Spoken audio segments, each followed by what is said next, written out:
Hey friends, and welcome. This is Dr. Heather coming to you live from Overland Park here on Ask Dr. Heather, and I am here to help answer all those people's questions who have been asking me what to do or what is going on with your skin when you start a keto diet or your keto drink. So all of you who have written in about that, this is your time to get your question answered. So I first want to actually thank everybody who participated in our 10 ways to win at fat loss with 10 health hacks. And I want to congratulate a few people who've shared their amazing stories. So for the next few weeks as we jump on, I'm probably going to share a few people's names because we had several thousand people participate in that. So first of all, Brenda, big shout out to you. In our 10 days, our 10 health hacks, Brenda actually shared that she lost 4.5 pounds, 5.5 inches. She has less bloating, less brain fog. And that is just doing this simple little 10 health hacks that we shared. Joy lost 5 pounds in just 10 days, feels better, better energy overall. And so working on her sleep. Jen actually has better energy, less inflammation. Lisa shared that she was down at 2.6 pounds by day 5. So I'm just going to share a few people's comments each and every day. I think it's great to award people who actually share because it's so important to motivate other people. So I do want to actually just say, Sheila, thanks for jumping on. Ford, Susan, Tracy, Crystal, thanks for joining us tonight. So I always want to keep these brief. I'm sorry if I talk fast. I do apologize for that. If you have questions, just keep on shouting them in. Like blood pressure, I will actually add to the list. I have a huge list over here on my desk that you just keep adding questions to. So tonight we're going to talk about skin. People talk about the keto rash. What is the keto rash? What are people talking about? What's going on? Why am I having dry skin, or what's happening with my skin as I start a keto diet? So there are a lot of things going on with that. So we're going to first identify what a keto rash is or what it's talked about. So it really is a little papular red rash. They're called pustules. The real name for it is called Prurigo pigmentosa. I know it's a big name. It actually wasn't discovered until 1971. The reason that date is important is because we've been actually studying the ketogenic diet, which was actually implemented over 100 years ago for kids who are non-responsive to epileptic medication, who are actually epileptic. So what they did is started the ketogenic diet well over 100 years ago, yet we didn't discover this rash until 1971.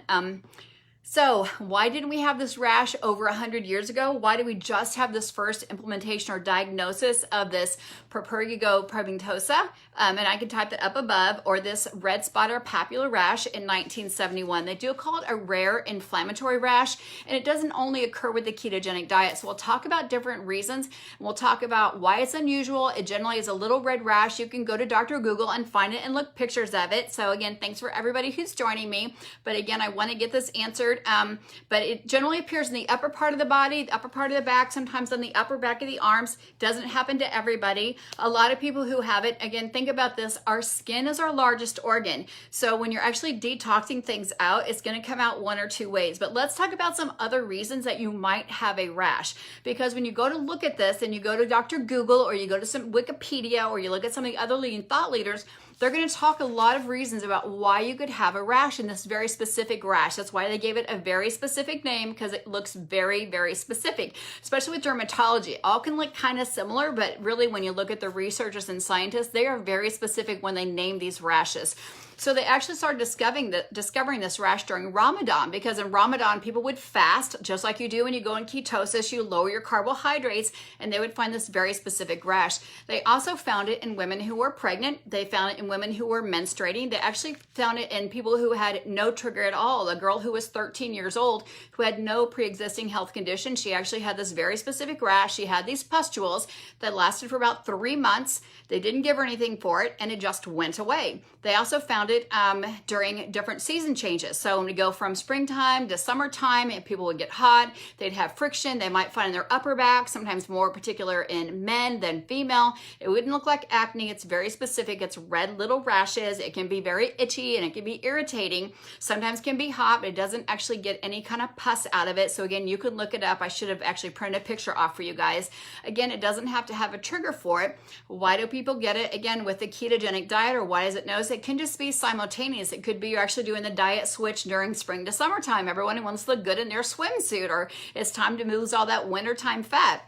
It can also happen with an infection. They found it with people who are H. pylori is a very specific bacterial infection in the gut.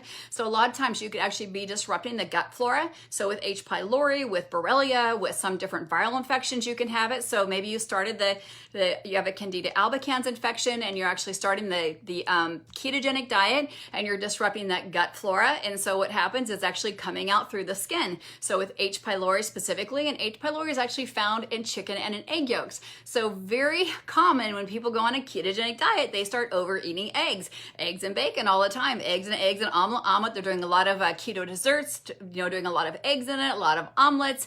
And where we find that? H. pylori is actually commonly found in eggs. So it would make sense that you actually would have this rash from maybe consuming too many eggs or having an egg allergy.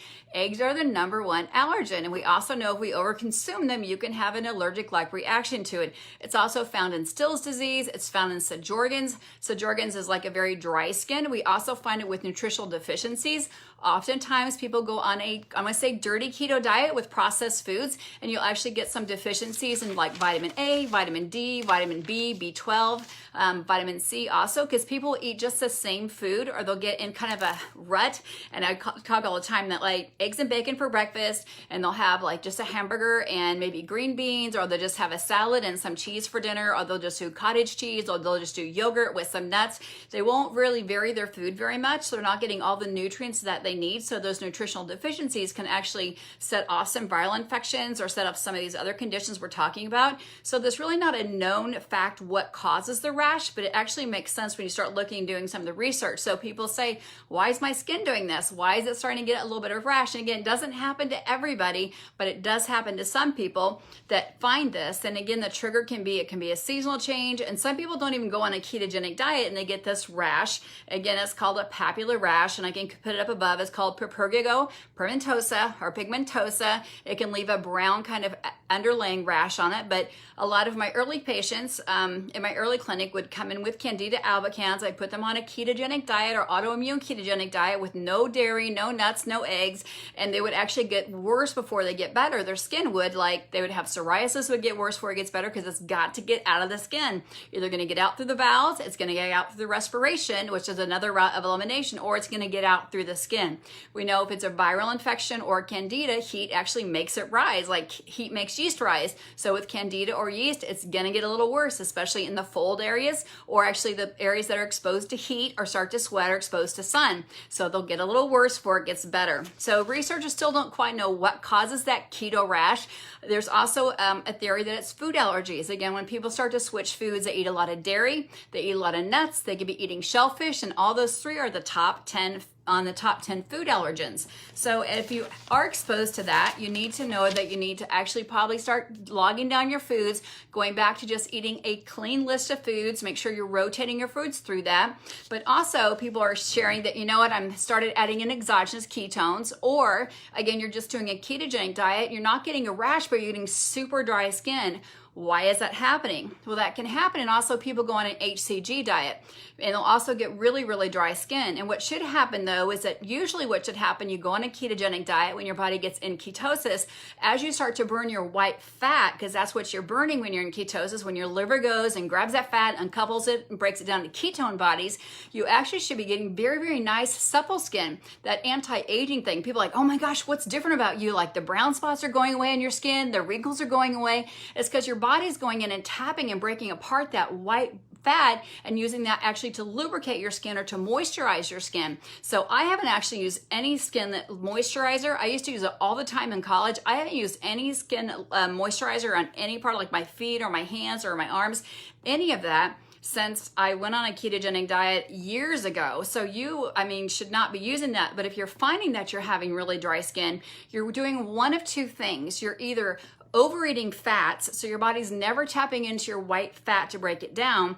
or you're undereating fat, and so your body's storing all the fat it's getting because it wants to use that for thermogenesis or to protect it. So if you're on a ketogenic and you're always super, super cold, or you're drinking exogenous ketones and you're always super cold and your skin's really dry, you're probably not eating enough fats. And so when you are eating fats, hopefully you're eating really healthy plant fats like chia and flax and hemp and olive oil and coconut and avocados and sunflower seeds and pumpkin seeds, all those nutrient dense, healthy plant fats, that you're eating them, but just not eating enough of them, or maybe breaking them down, or you have a food allergy or sensitivity, or your gut is just not breaking them down and you're not able to break them down and store them so your body can protect it and cause that thermogenic or kind of insulation layer. So one or two things are happening. So if we talk about the third situation where, oh my gosh, I'm anti-aging, why is my skin looking amazing? Why are my wrinkles going away? Why are I see these brown spots going away? Well, we know that ketones are actually anti-inflammatory. So we can have that third situation where I'm not getting the rash, I'm not getting the, I'm not getting the dry skin, but I'm having this wonderful anti-aging skin where I feel like I'm looking like 29 again, and I'm actually 97. So that's because we know in ketones, specifically beta-hydroxybutyrate, when you're on a ketogenic diet, inhibits NLRP3 inflammasomes, some interleukin things. So again, when you're breaking down your fat, think of that newborn baby who has a lot of brown fat. As in this day-to-day world, we don't have a lot of brown fat. We should have, but we don't because of our diets, because of how we ate in the 1970s and 80s and 90s, but we don't have a lot of brown fat. We have a lot of white fat. But anyway, we're actually helping our livers get healthier because our livers are actively working to break down that white fat, and we're actually healing over that skin, and we're getting rid of those brown fat layers. So we see that skin is healing, a lot less brown spots. I keep pointing to my arms because that's where I hear a lot of people complaining of it, or the brown spots on your skin, and women are not having to wear like makeup or cover up because their skin is looking so much better because your liver is actually getting that white fat breaking it down, and you're turning it over so much quicker. And we know that where telomeres are anti-aging, they're so big. We could do a whole topic on anti-aging. We may do that. I'll add that to the list. But I really wanted to address those questions I had about keto rash and about itchy dry skin happening with the ketogenic diet and with exogenous ketones, and why could that be happening? So again, I really want to thank everybody for being here. I'm going to scroll through a couple of questions, but I'm going to go through treatment for dry skin keto rash right now. So hang on, people, don't leave me. I see the numbers we had a few more friends on, some friends are leaving, but this is meant to be shared, guys. So make sure that you can absolutely share this. People ask me all the time. If you have questions, drop them down below, because the easiest way is for me to wake up tomorrow morning and say, hey, I can answer the questions down below, because I will go to bed tonight because it's getting past my blue light time pretty soon. So first of all, check for nutritional deficiency. Vitamin D is a fat soluble vitamin. Yes, it comes from the sun. It's manufactured in the liver. So if the liver's, super busy or not super healthy because maybe you have NAFLAC, or again, it's not been super healthy, it can't break down and manufacture the vitamin D, your vitamin D level should be optimally 75 to 100. Lab says anywhere from 30 or better is greater. So your doctor may tell you, oh, yours is in the 30, it's fine. It needs to be 75 to 100 optimally, according, to the experts who are in the functional wellness world of, anti-cancer, anti-heart. So for American Heart Association, American Cancer Association, for functional medicine, we want that to be 75 to 100 nanograms per deciliter. So don't let those levels be below 70, especially. So we like to bump that level up for vitamin D. Make sure if you've got some gut health inflammation that you're doing some glutamine, some good healthy amino acids for your stomach. Check for vitamin A, vitamin B12, vitamin C. Those are those other nutritional deficiencies. Oftentimes people go on a keto diet. They either do too much fasting or they don't do enough eating of the variety of vegetables. So make sure you're getting 2 to 4 to 6 cups of veggies a day, getting enough amino acids in or protein in so that you're rotating your protein. You're eating fish a couple times a week. You're eating poultry a couple times a week. You're getting red meat in at least once or twice or 3 times a month. That you're rotating all those different protein sources, and you're rotating your veggies, and you're getting those plant fats in. Second, make sure, because people, number one, when you restrict your diet, people start restricting foods, and they start restricting their list, and they eat the same 20 foods their whole entire life. And we don't want you doing that. Once you're rotating through all those different veggies, eat what is in season, eat what is local in season. And so make sure you're eating from variety. I know you've heard that from me before. And so if you need my anti-inflammatory food list, that's a low-carb keto food list. You can, again, always bump up the macros. If you want to make it low-carb or paleo, simply shoot me your email, and I'll get that to you. Number 2, cut out the top 10 food items that are the food allergens. Cut out the eggs for a couple weeks and see if that doesn't help.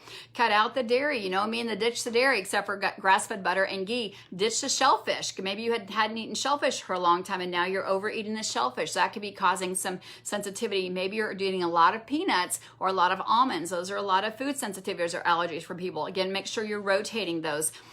Do some anti-inflammatory gut support like glutamine or some probiotic, or do some good fish oils for your gut. And then take care of your skin. Do some dry brushing, do some wet brushing, things like that to help stimulate some good skin growth. Make sure you get your calluses and stuff kind of worked off in the shower. Take a nice Epsom salt bath that actually helps balance out the pH of your skin nice. Take a cryo dip if you have an opportunity to do that, or go find a cold pond. It's still nice and cold here in Kansas. Take a nice big dip. That will also help stimulate that growth of your body. So those are some things. Infrared sauna is also a great way to get your stimulation of your skin, just balancing out that pH. So there's some great things that you can do if you're struggling with that, with your skin even having a keto rash, because what the infrared sauna will do is actually kill off some of those gut bacteria, whether it's yeast, whether it's something like H. pylori. And again, there's some natural herbs you can do for that. If it's Sjorgen's, and you need to get with an endocrinologist and they can diagnose that. I doubt that it will be that severe if it's happening, but generally it kind of goes away. People use some natural antihistamines like bromelain, papaya, and vitamin C is great for the collagen in your skin and things like that. So hopefully that helps answer a lot of your questions. I do keep a huge list over here, and as the tallies come in, especially over the last 10 days, and we did 10 ways to lose fat with 10 health hacks in 10 days, lots and lots of questions came in. So I will go back and read your questions there, and we'll get those answered. I know I had some questions. And Lindsay and Becky, you can just send those through Messenger, so your email's not out there to everybody if you want to do it that way. So I appreciate that, and I'll get those out tomorrow. I've got a couple of family things going on, and I'm going to share that with you as well. And I'm just going to say it here because I know some of my friends are on here. So ketones and blood pressure, Becca, I will definitely put that on the list there. So, and again, thanks for joining me here tonight, guys. And I definitely want to get your questions out there. So we had an accident over the weekend. I usually don't share my family stuff here, but I'm going to say it. So my son was in a, I'm going to breathe. My son was swimming, as many kids swim this time of year, and he dove into a pool and he broke his neck. I know it's one of those things that we all fear as a parent, and so he broke his C5. So I am actually going to just do what I normally don't do, and I'm going to share part of his healing path here with you guys and what we're doing with him, because a lot of my close friends are asking, what are you guys doing? What are you guys doing? Because they know we do a lot of natural care with him.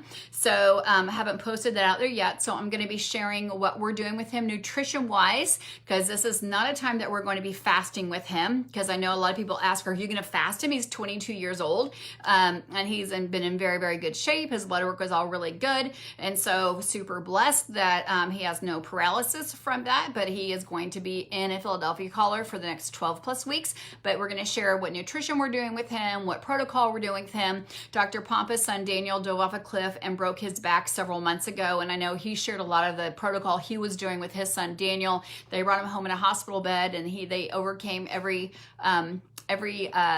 I was going to say everything that the doctors thought that he wasn't going to be able to do, he's absolutely doing. So we're going to share his journey here with you a little bit, so you can just have some inspiration that the human body is amazing, and that when you give it the right stuff, it can absolutely heal. And when you have faith and trust in the body, that and you give it the resources, you free out the interferences, that the body can heal. So I said that without crying, so that was a big win for me. So thank you, Mercedes. That was very, very sweet. So yes, we welcome all the prayers for him, because it's going to be a long 12 weeks if you're 22 and you can't drive and not working out. And he was set to be deployed, so that will not be happening right now, but I do want to share, because I think a lot of people break bones. I know that my other friend's son broke his wrist just a few weeks ago at baseball. It's that time of year. So I think it's a really high time for kids to breaking their nose in soccer and baseball and wrist and ankles and things like that. My kids have played hockey and lacrosse and football. We've had injuries. We've had broken shoulders and labrums and things like that. And I really haven't ever shared that surgery and the stuff with them, but we're going to share it with you guys, because I know y'all have kiddos or nieces and nephews that go through things. So we're going to help with that. I'm definitely going to continue to answer your questions. So constipation is next up on the list. Then we'll get to blood pressure, because that's also on the list. And then we're probably going to get to hormones. So there is also some YouTube videos on Ask Dr. Heather that we already cover. Some of those blood pressures are already covered on the adrenal section over there.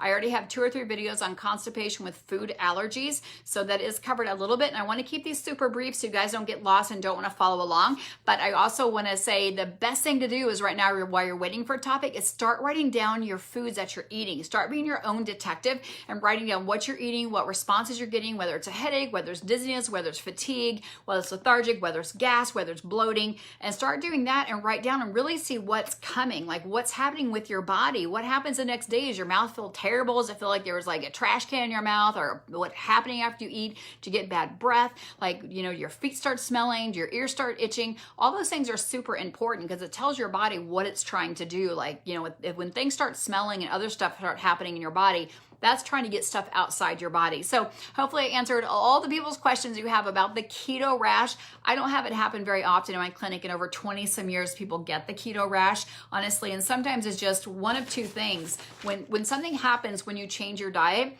either things are gonna get better. Number one, they're gonna get worse. Either you're doing the right thing way too fast, or you're doing the total wrong thing. So if you're doing the right thing, you just got to slow down what you're doing. If you're doing the wrong thing, then we got to stop it. So even if you get worse, again, it could be good information for you, or you're getting better and stay the course. So you're still being a detective when you get those answers. So never fear when you're making changes. It's always information that you can use to actually have a journey towards your optimal health. So again, this is Dr. Heather Carden. I know it's late for y'all, but hopefully you got some good information. Again, start journaling your journey. Write down what you're eating, how you're sleeping, what your stomach's telling you, what your fatigue is telling you, what your brain is telling you. And you guys have an amazing evening, and we'll be seeing you soon.